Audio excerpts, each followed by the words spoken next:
You guys have probably heard that my fiance Jack Kellogg is a full-time day trader as well. And we get a ton of questions. You guys have asked us, do we share the same strategies? How do we handle when we have a bad day? Is it competitive? And today, Jack is joining me to answer all of your questions. So we're here with my fiance, Jack Kellogg. I'm sure a lot of you have heard of him. So we are both traders, and in this video I'm going to break down exactly what we do, what rules we've created, how we handle our relationship, because this is not normal. What is normal is maybe a girl either stays home or goes to work or leaves the house, but me and him are both in the house together trading and handling an enormous amount of stress. So here in this video, I'm going to break down how we handle it, and let's get started. So this is the story of how we met, and it's actually such a beautiful story. We were at the Tim Sykes conference in 2019. We both showed up. Jack was one of the speakers, and I was just an 18-year-old going on my first travel journey. I remember my dad telling me, like, let me go with you, but I just remember that I wanted to do it.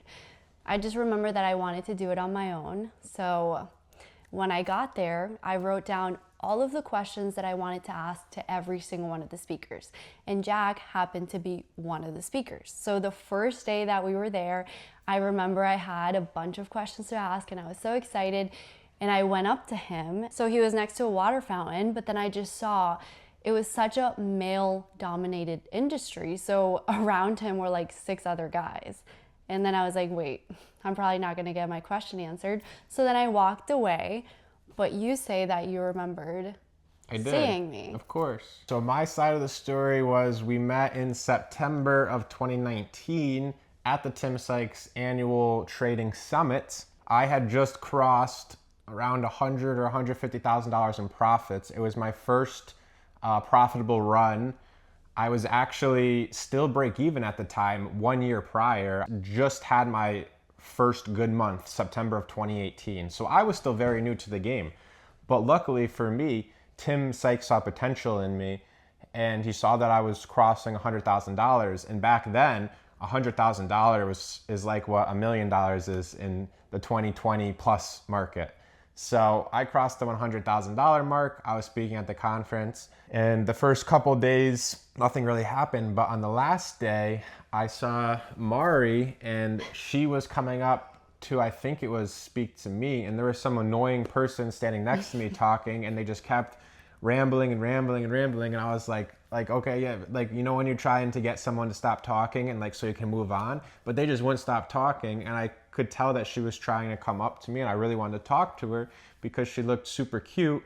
And she ended up talking to Tim, I remember, and then she walked back to her seat, and I had no idea where she was because there was hundreds of people at the conference. So it was at the very end of the conference, the last day, we were doing live trading. It was me, Kyle Williams, Tim Sykes, and I think Dom, Master Mateo, the 4 that were up. I think Michael Good might have been up there too. We were sitting at the front, and we were doing live trading. This was actually, fun fact, this is when BLIZF, Dan Bilzerian's company, was spiking like crazy into the close, his little hemp company or whatever. And Tim ended up making like 50 or 100% on that one overnight. But anyway, Mari ended up coming back up, thank God. And once I saw her, I was like, okay, this is my opportunity to speak with her. Previous to that, the only reason why I went up, I didn't have any more questions. And I remember I asked all of the questions that I had written down, so I was done. And this was almost like the last hour of the conference. So I made a friend when I was at the trading conference, and I just remember telling her, I don't know if I should go up. This Jack is the only one I haven't spoken to, but I just don't have any more questions to ask him, so I don't want to be awkward if I go up to him and I just have nothing good to say. And that was when she said, well, why don't you just kind of ask whatever questions? I'm sure he's getting a lot of questions already, so ask a few last ones. And so I did, and I ended up going up to him last hour. And she came up and asked me some question that I don't even remember. I don't think it was anything important. But I told her if she needed any more help with her trading, that she could take my number down and she could text me if she had any more questions. And she ended up texting me. And then we started talking from there. And the rest is history. Now we're engaged. Yay. But let that be a lesson to you if you're in a situation very similar to mine and you're scared or you don't want to feel awkward or you don't know if you should go up to that person or not. Sometimes in these trading conferences, these are the times where you can meet people that will last a lifetime. Friends, maybe a boyfriend or a fiance, where you have that community around you that already understands you and does the same job to you.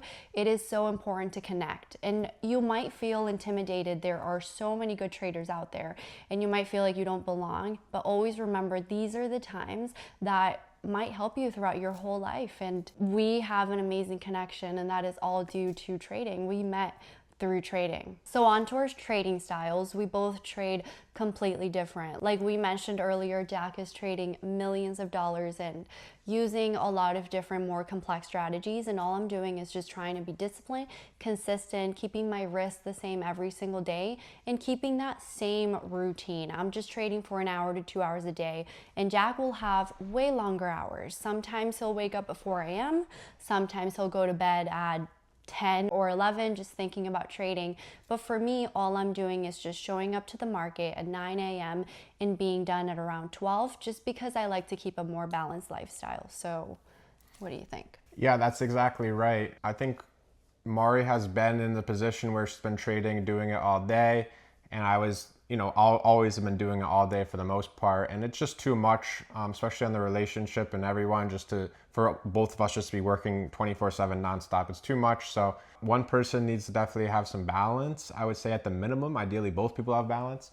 So Mari has the balance and she's just waking up and she's making her $200, $500, $1,000, maybe $2,000, $3,000 maximum a day, because that's all she's shooting for and that's all she's putting the risk on for. Whereas I'm trying to accumulate wealth, grow wealth, to focus on our long-term goals, while she's just focused on consistency and keeping a healthy lifestyle. And it's worked really good for us throughout the last few years. So we're going to continue to keep that up. And that leads us to the benefits of dating another trader. It helps a lot to understand what the other person is going through, because trading is so emotional and it goes so deep inside of your system. It is not just a superficial job that you're kind of showing up and then you can disconnect at the end of the day. Trading goes deep inside of who you actually are. So understanding that person and knowing everything that they're going through, all of the emotions that are going on, is huge for both of us. Yeah, I would say it's definitely been a huge benefit to both of us, for us to be able to understand what the other person's going through. So if she's having a bad day, or if I'm having a bad day, or if I'm having a really good day, vice versa, whatever it is, for that other person to understand what it actually takes to go through the highs and the lows, it's invaluable and it makes both of us stronger to the core. So I wouldn't change it for the world, and it's something that's so unique and very powerful. So we're grateful to be in this position. And adding on to that, whenever he has a green day, I already know, because we have an idea of all of the stocks that we're trading. We know what the platforms are doing. We know what's going on Twitter. We know almost all the drama that's going on. So there's nothing that can be left behind. We just understand everything that's going on.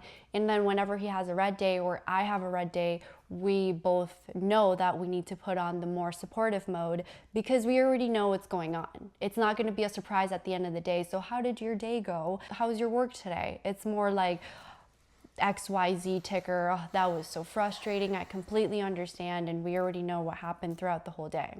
But of course, with every benefit, there always comes some hardship. It's not always going to be perfect. And some of the cons that we've worked on as a couple I would say we were trading in the same office for a really, really long time when I first moved in, and we noticed that that was making our relationship heavier, and it was weighing down on us because of all of the emotions that we were bringing from the market into the relationship. So even if we wake up at 4 a.m. or at 7 a.m. or I start trading at 9 a.m., we're both feeling the same emotion. So think about it, like we're both in the same room in such a close space, and me and him are both just feeling all of the emotions possible.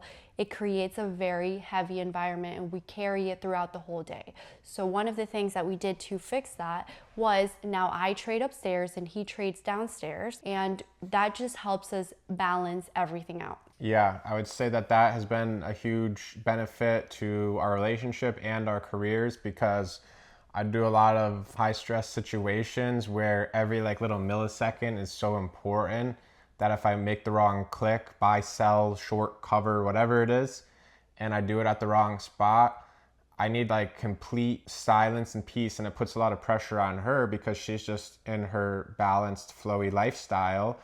And for her to have to experience all those emotions too really wears a woman out. So, and it's good for me because I do a pretty good job at leaving work where it is in the office. I can detach a little bit more, or I could handle more emotions than I would say Mari. She feels them deeper. So it's good for me to just be by myself while I'm trading so I don't have to bring anyone down with me. You know what I'm saying? Then whenever I know that he's in a ticker and I know that it's very, very big size, I'm worried. So now it's almost as if my discipline and my consistency, I'm just like nervous. I'm thinking about what he's doing, and now I'm thinking about that ticker. And sometimes I'll even kind of like forget what I'm doing and then maybe add more size or cut earlier, or just get a little bit overwhelmed with what's going on. So it just helps so much to detach, even though we can still understand each other, we can still know the tickers, but we still separate those energies and those heavy emotions and just leave it to where it's at. If we're at the office, we're at the office, and now when we come back, we can talk about it, but we don't have those heavy, heavy feelings. So the rules that we've created throughout the years, because we've been together for a long time, one of the rules is we stop work at 6 p.m. After 6 p.m. there's no more charts, no more trading talk, and we detach completely so that we can come together, watch some TV, cook some dinner, and just move on with our day. Yeah, I would extend that to the weekends. So another rule for us is on the weekends, we try not to work at all. We try to just do something fun, go outside, spend time with family, our dog, and we do stuff that's fun and stuff that makes us happy, because we have to balance our work and our relationship too. So that's another rule. And what we just mentioned earlier, having two different offices, that helps as well. That is also another rule. The rule is we do not trade in the same space so that we do not create an overload of emotions. We hope this gave you guys an insight on both of our lives. And if you want to see more videos of us, maybe even a live trading session, make sure you hit the like and the subscribe and let us know in the comments. You can follow Jack Kellogg on his Twitter, his Instagram, which will be linked below.